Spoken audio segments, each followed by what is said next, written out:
Okay, so this tutorial is going to take you through the basics of working in CSS. And in order to do that, I'm going to be managing my files here in Dreamweaver. And I'm going to be using the past paper from the June 2014 paper. And if I scroll through here, I can find that I have a series of CSS instructions. Okay, so I'm going to just launch a new here in Dreamweaver. I'm going to open up Dreamweaver, and if you end up with someone else's work like I've just opened up, just make sure you close everything that you've got. I'm going to be looking to link this Dreamweaver page with the file that I have downloaded from Plato. You have this exact file in Plato, okay, along with the instruction booklet. I've got it here unpacked and saved on my desktop. You will have it saved to your pen drive. Okay, so get all of that organized. It's the June 2014. It's called 0417_S14_ question paper 31. That's the actual question paper. And then you'll find the zip folder is in the same message shared with you. Okay, so I'm going to start in Dreamweaver and I'm going to go to site and I'm going to create a new site. And the site that I'm going to create is going to be my November the 30th site for CSS practice. And I'm going to link that site to my file folder, my root folder on my desktop. So I'm going to select my desktop root folder here, select folder and save. Okay. And then all of my files will automatically appear. Now my instruction booklet tells me I'm creating a single style sheet called tmcp.css, and I'm going to use these styles to manage that. So first thing I want to do is I want to go to File and New. And in File and New, I'm careful I'm not creating a new HTML. That's if I was creating a new page. I'm going to create a new CSS. That's the actual template behind the page. So I'm going to create a new CSS. It's called Untitled 2 mine. Yours is probably going to be called Untitled 1. It's just because I had one open earlier that I closed. And I'm going to open up my CSS designer in the right-hand side over here. So here's my CSS designer. I can see that Untitled 2 is one of my sources listed. So this is the one I'm going to be editing. Now, let's check my instructions. The first tag I'm going to edit is the body tag. This is the selector I'm looking for.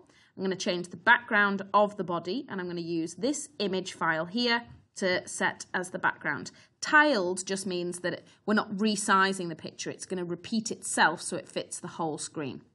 Okay, so under titled here, that's the CSS page I'm working on. Make sure it's highlighted. Plus selector. So I'm going to add a new selector, and the selector I'm adding is the body selector. So type in body and press enter twice. Once you've pressed enter twice, body selector will then open up below here and I can manage the properties. I've got layout properties, text properties, border properties, background properties and more.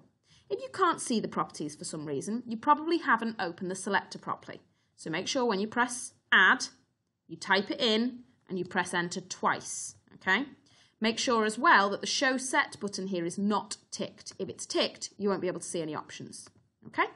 So I'm going to change the body's background here. So I jump from body to body background, and I'm going to change to a background image. I'm going to select a file, and from my root folder, if I go in here, there is my J1431BG. That's my background image, and I'm going to press OK. And there it appears in my code, and I can check that that is the right file from my instructions. Now I'm going to change the H1 selector and I'm going to give a font face, or the font style that we might call it in Word if we were using. In Dreamweaver it's actually called the font family, but we will find those. So we'll change the font face to Arial and have a secondary option as the default sans serif font. We're going to set the alignment to center and the size to 32 pixels. So add a new selector, plus the selector is H1. Enter twice. This is my H1 editing. I'm going to edit the text of the H1. I'm going to set the font family. I open the font family and I'm looking for Arial because I've created this font family. If you can't see Arial in your list, you want to go to Manage Fonts. Manage Fonts, select the custom font stack here, okay, and add Arial to your list. When you press done, it won't change anything, but if you open up your font family list, now you see Arial as an option. So I'm going to add Arial as my font family. But that's not the only thing I'm going to do. I'm also going to add the default sans serif font. Now, for 99% of browsers, that is Arial. However, just in case your examiner has a strange browser, we want to make sure that he sees the text as he should. So here in font family, after Arial, I'm going to hit the comma, and it allows me to add any of the predetermined fonts that I might use. I'm not going to add one of those. I'm just going to type in sans serif. Oh. This will make sure that if it can't find Arial, it will use the default sans serif font.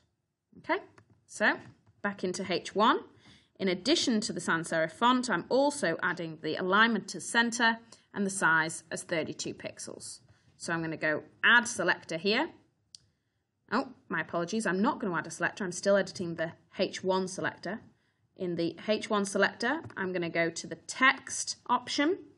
I'm going to choose the font size in pixels. I'm going to edit the font size as 32 pixels, and the font align as center. So now I have my first two CSS edited, and I can manage the text in the code as well as managing it in the CSS designer.